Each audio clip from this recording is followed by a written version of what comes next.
จะนอนทุกคนที่สุดกันแค่จะคงไว้บ้านให้หยุดน้ำได้ก็ดีได้ดูกระใจว่าที่ไม่รู้ควรน้องมาโอ้จะตามทางที่เธอผ่านถนนสมกับแม่ต้องลาว่าต้องขอให้เป็นคนเรือทำให้ต้องหัวตัวแล้วต้องอย่างเยอะเวลาก็อยู่อันสองคนใดคนใดโลกที่วุ่นคนแจ้งสักทีเป็นลูกเสือคนทุกแต่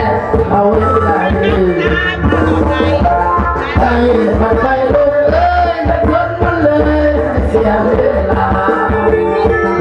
ที่เล่ามาอย่าได้มาใส่บ้านเขาเศร้าหมองมาเสียกันกับเราจากผู้ชายเด็กแก่ยิ่งมันยากไปแก่ที่แสดงสร้างในดวงใจไปเป็นลายน้ำใจเป็นสาเอาหน้าแม่ฉันต้องแก่บุญเราต้องยืนท้องแม่น้องถ้าให้ต้องเบ็ดเอาจะเสียเงินทองจะเอาบอกว่ารักเกิดที่นอนโอ้ต้องเสียหายทำไมวะให้เขาผู้ชายพวกอะไรเรื่องว่าตัว